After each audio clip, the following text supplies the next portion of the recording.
Hello everyone, welcome to the bank exam lab. आज हम banking के बहुत ही इंपॉर्टेंट टॉपिक को पढ़ेंगे जिसका नाम है सरफेसी एक्ट 2002। सरफेसी का मतलब क्या है? Securitisation and reconstruction of financial asset and enforcement of security interest act 2002। तो सबसे पहले हम समझते हैं सरफेसी एक्ट की हमें जरूरत पड़ी। मान लीजिए हम पे एक बैंक ए है जिसने एक लोन दिया है एक कस्टमर को 1 लाख रुपए का, और कस्टमर ने बैंक के पास एक कोलेटरल जमा कराया है लैंड। ठीक है। अब कस्टमर बैंक को लोन वापस नहीं चुका रहा है, तो बैंक क्या करेगा? लैंड को का पोजेशन लेगा अपने पास और उसको बेच देगा और अपना पैसा रिकवर करेगा। पर होता क्या था, इस पोजेशन लेने के लिए ना बैंक को कोर्ट पे केस फाइल करना पड़ता था, कोर्ट के पास केस फाइल करना था, और इस प्रोसेस में ना बहुत लंबा समय लग जाता था। 10 से 15 साल बिक जाते थे और बैंक का जो पैसा है लोन का ना वो होल्ड हो जाता था, बैंक को नहीं मिलता था। जिससे क्या होता था, बैंक का बिजनेस अफेक्ट होता था। बैंक का बिजनेस क्या है? डिपॉजिट लेना और लोन बांटना। जब बैंक का पैसा ही फंस गया है तो वो लोन कैसे बांटेगा? इससे बैंक का बिजनेस अफेक्ट होता था। इसलिए ही सरफेसी एक्ट को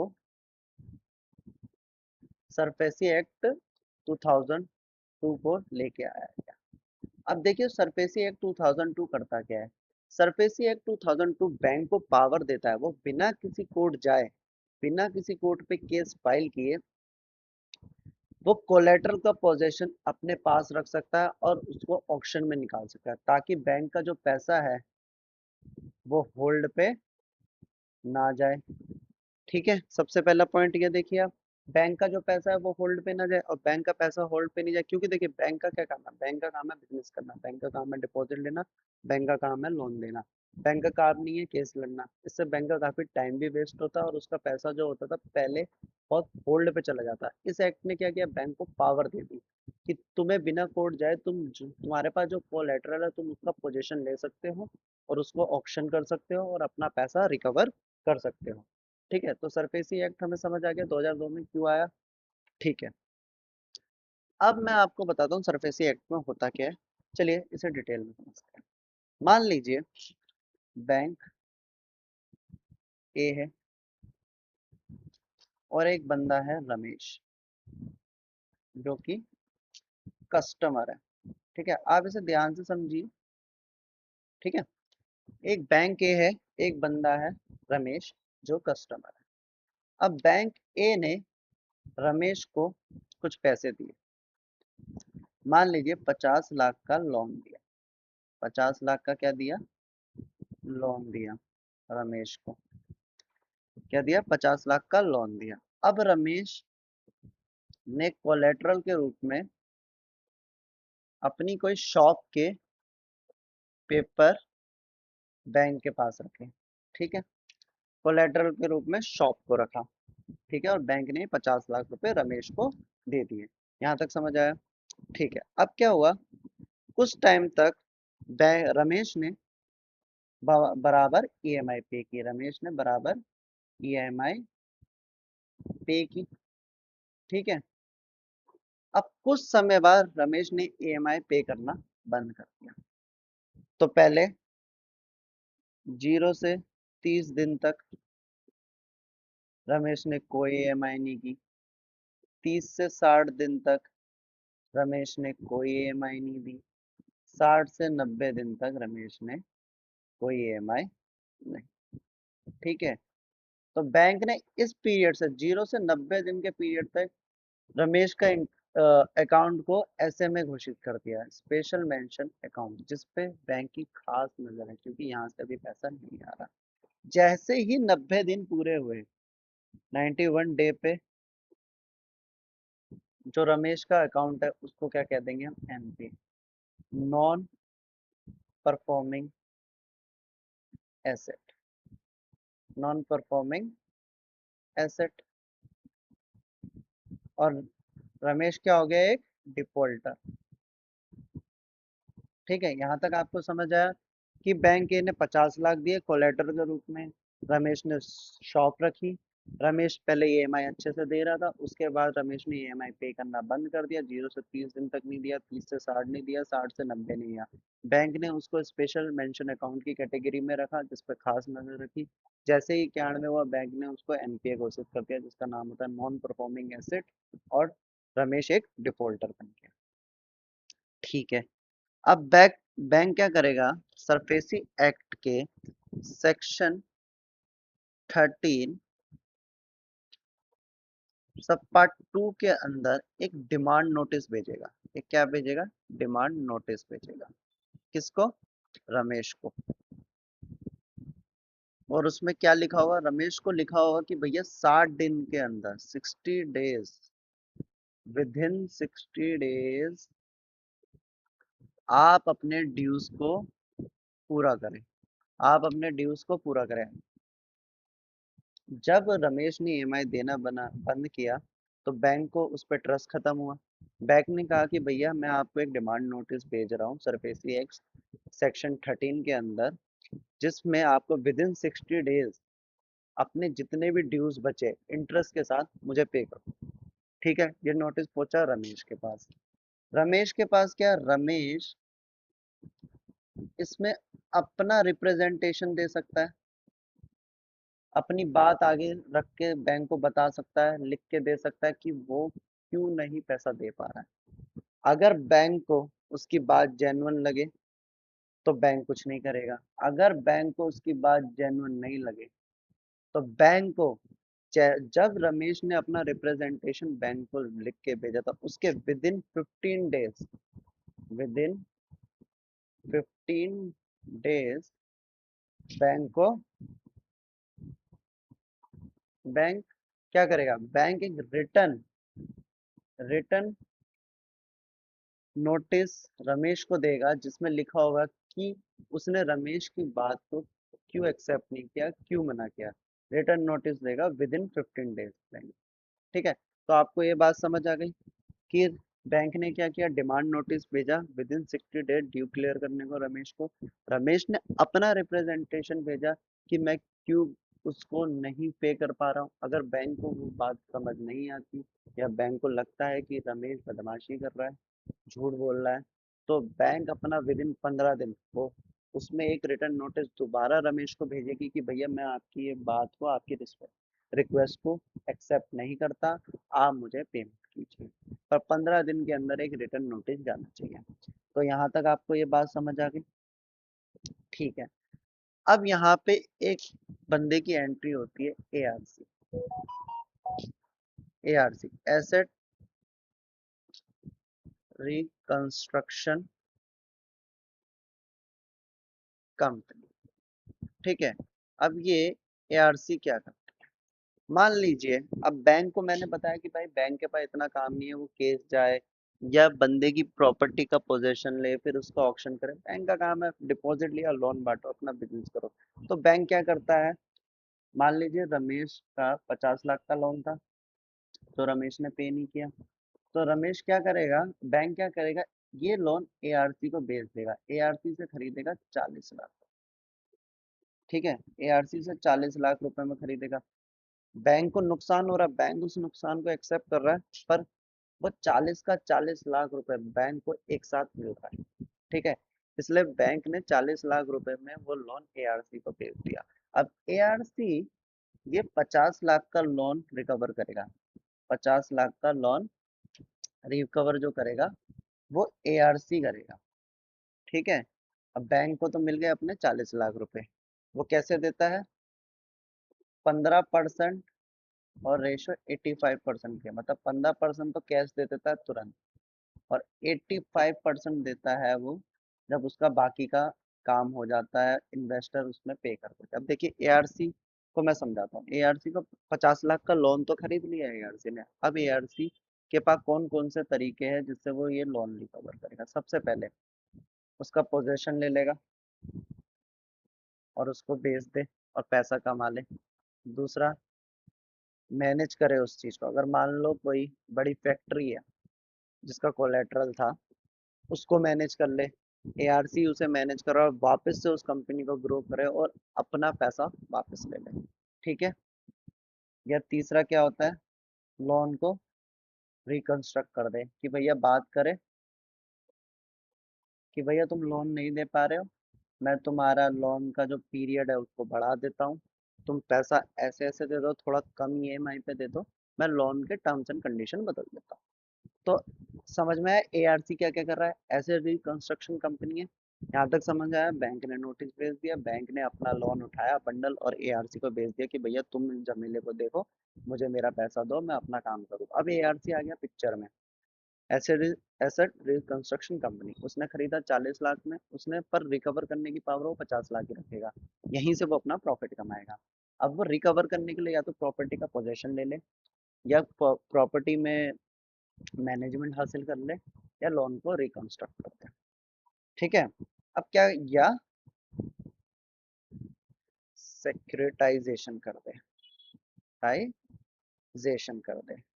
ठीक है, अब होगा कैसे, देखिए मैं आपको चीज समझाता हूँ। अब एआरसी जो है, उसने जो लोन लिया 50 लाख का, उसको सिक्योरिटाइजेशन रिसिप्ट में बदला, और सिक्योरिटी के रूप में, जैसे सिक्योरिटी होती है ना गवर्नमेंट सिक्योरिटी वगैरह, उसी रूप में एक सिक्योरिटी में बदल के इन्वेस्टर से पैसा उठा लिया और उनको ये सिक्योरिटी दे दी। ठीक है। तो उसने क्या किया, सिक्योरिटाइजेशन कैसे हुआ, उसने वो 50 लाख का जो बंडल था उसको पेपर में तब्दील किया सिक्योरिटी रिसिप्ट में, और वो सिक्योरिटी बेच दी इन्वेस्टर को, इन्वेस्टर ने पैसा लगा लिया, यहाँ से एआरसी को पैसा मिल गया ये लोन का। अब जैसे ही एआरसी या तो पोजेस करके, सॉरी, उसका पोजेशन लेके, या उसकी मैनेजमेंट सुधार के, या फिर उसमें रिकंस्ट्रक्ट करके उसके लोन पर जैसे भी पैसा कमाएगी, और उसके बाद जो भी प्रॉफिट होगा वो अपने इन्वेस्टर को बांटेगी। यहाँ पे आपको बात समझ आ गई है पूरी, कि एआरसी कैसे काम करेगी उसके बाद पोजीशन लेके। अब एक चीज और, मान लीजिए 60 दिन तक जो नोटिस दिया था बैंक ने, उसके बाद भी रमेश ने पैसा नहीं दिया, और रमेश निकला बदमाश, रमेश ने लगाया अपनी दुकान में ताला, और वो कह रहा है मैं नहीं करूंगा खाली। तो क्या, अब एआरसी जाएगा कोर्ट के पास, बिल्कुल। एआरसी क्या जाएगा, एआरसी जाएगा डीएम के पास, डिस्ट्रिक्ट मजिस्ट्रेट के पास, और उससे क्या कहेगा,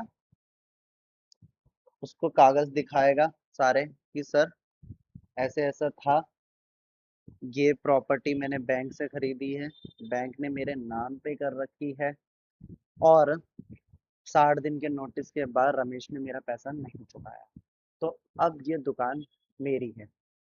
तो ये जो डीएम है ये भेजेंगे कि पुलिस फोर्स, और रमेश को दुकान से निकालें। यहाँ पे अब किसका ताला लग गया, या तो बैंक या एआरसी। ये काम बैंक भी कर सकता है, एआरसी भी कर सकता है, बैंक को पसंद नहीं है इसलिए मोस्टली वो एआरसी को दे सकता है।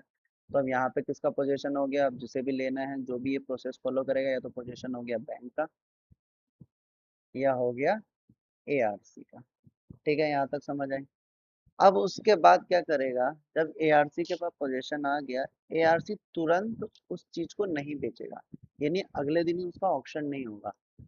एआरसी एक 30 डेज का, एक 30 डेज ऑक्शन नोटिस निकालता है। ठीक है, एक 30 डेज का ऑक्शन नोटिस निकालता है कि भैया मैं इस तारीख को ये ऑक्शन खरीदूंगा, जिसको ये प्रॉपर्टी खरीदनी है, या जिसको भी ये कोलेट्रल, जो भी कोलेट्रल के रूप में जो भी खरीदना है, वो आके खरीद सकता है। तो एक 30 डेज का ऑक्शन देगा। अब यहाँ पे रमेश के पास एक और ऑप्शन है, रमेश क्या करेगा, देखिए सरफेसी एक्ट के अंदर रमेश सबसे पहले गया सिविल कोर्ट के पास।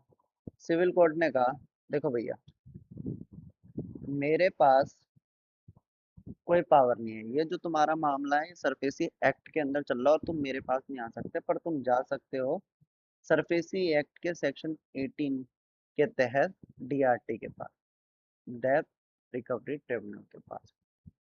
ठीक है, विद इन 45 डेज के, विद इन 45, ये भी इंपॉर्टेंट है, विद इन 45 डेज, मतलब जब आपकी प्रॉपर्टी पे पोजेशन लिया एआरसी ने, उसके 45 दिन के अंदर आप डीआरटी में केस फाइल करो, और कहो, कह सकता है कि ये जो एआरसी ने मेरे से प्रॉपर्टी ली है ये गलत तरीके से ली है, और इस पे स्टे लगाओ, ताकि वो मेरी प्रॉपर्टी को बेच ना सके। फिर कोर्ट उसको जांच करेगी और अगर पाती है कि रमेश गलत बोल रहा है, एआरटी ने जो काम किया बिल्कुल लीगल तरीके से किया है, रमेश ने पेमेंट नहीं की थी और सरफेसी एक्ट के तहत उसने उसका पोजीशन लिया है, तो वो रमेश को मना कर देगी कि भैया स्टे नहीं लगेगा, प्रॉपर्टी ऑक्शन में जाएगी। अगर रमेश इससे भी खुश नहीं है तो रमेश जाएगा डेप्थ अपीलेट रिकवरी ट्रिब्यूनल के पास। ठीक है, यहाँ पे वो अपील करेगा। पर यहाँ पे अपील करने से पहले ये नोट कर लेना, अपील करने से पहले उसको जो भी उसका आउटस्टैंडिंग अमाउंट है उसका 50% पे कर देना। उसका 50% पे करना है, तभी वो यहाँ पे अपील कर सकता है। तो आपको ये बात समझ आ गई कि एआरसी ने 30 डेज का ऑक्शन पीरियड निकाला। उसके बाद रमेश को लगा नहीं, गलत तरीके से लिया है मेरे से, तो वो सिविल कोर्ट पे गया। सिविल कोर्ट ने कहा देखो भैया सरफेसी एक्ट के तहत चल रहा है ये, हमारा इसमें कोई मतलब नहीं है, आप जाओ डीआरटी के पास, जो सरफेसी एक्ट के तहत ही स्थापित हुई है। वो डीआरटी के पास गया। विद इन 45 डेज, पोजेशन के विद इन 45 डेज के अंदर उसको जाना ही जाना है, उसके बाद कुछ नहीं हो सकता। डीआरटी में गया, वहां उन्होंने कहा नहीं तुमने गलत किया, तो वो बेचेंगे। तो रमेश गया अपीलेट के पास, अपीलेट किया, पर वहां उसको 50% पहले पे करना पड़ेगा। ठीक है, अगर यहाँ से भी वो हार जाता है तो एआरसी तो 30 दिन के बाद उसका ऑक्शन कर ही देगी। ठीक है, और वहां से जो एआरसी को पैसा मिलेगा उससे वो अपना प्रॉफिट निकालेगी और अपने इन्वेस्टर को भी देगी। तो यहाँ तक आपको ये बात समझ आ गई, किस किस को देगा प्रॉफिट, अपना और इन्वेस्टर दोनों को मिल जाएगा। यहाँ पे आपको समझ आया सब, बिल्कुल क्लियर है। अगर रमेश को पता है कि भैया मैं केस हार ही जाऊंगा, वो अगर डीआरटी पे अपील नहीं करता तो तब भी ऑक्शन हो जाएगा। तो इस सरफेसी एक्ट से हमें ये पता चल गया कि बैंक के पास पावर आ गई है कि उसको अब लंबे केस, अपना पैसा इतने लंबे टाइम तक उसका होल्ड नहीं होगा, उसको पैसा जल्दी मिल सकता है। ठीक है, ये बात मैं यहाँ पे समझ गया। अब मैं बात करता हूँ ऐसे कौन से केसेस है जो सरफेसी एक्ट में नहीं आते। मान लीजिए पहला एग्जेम्पशन है, अगर कोई लैंड है कोलेटरल के रूप में,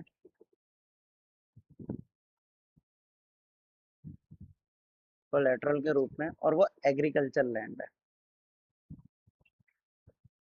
तो बैंक उस पर सरफेसी एक्ट लगा के उसे बेच नहीं सकता। ये हमारे किसानों को प्रोटेक्ट करने के लिए बनाया गया, इसलिए इसे एग्जाम्पशन में रखा गया। अगर कोई लैंड है, एग्रीकल्चर लैंड है, वो कोलेटरल के रूप में लगी है तो उसके ऊपर सरफेसी एक्ट नहीं लगेगा। दूसरा, मैं अगर बात करूं, दूसरा अगर कोई loan amount less than 1 lakh है, तब भी सरफेसी एक्ट नहीं लगेगा। तीसरा, कोई लोन है, अगर उसका रीपेमेंट रीपेमेंट 80% तक हो गया है और आउटस्टैंडिंग बैलेंस बचा है 20%, तब भी सरफेसी एक्ट नहीं लगेगा।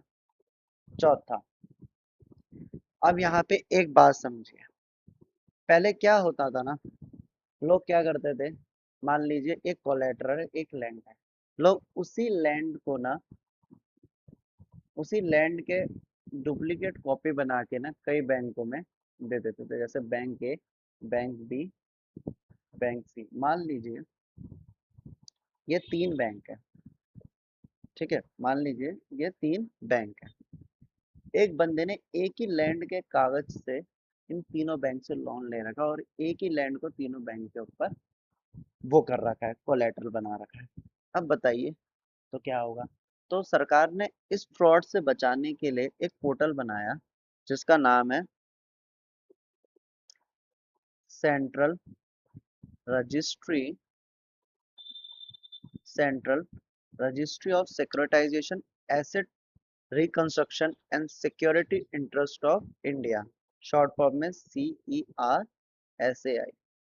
ठीक है, ये जो पोर्टल बनाया, इसमें क्या होता है, बैंक के पास होता है कि जैसे ही किसी बंदे को उसने लोन दिया है, उसको, और जो कोलेटरल उस बंदे से लिया विद इन 30 डेज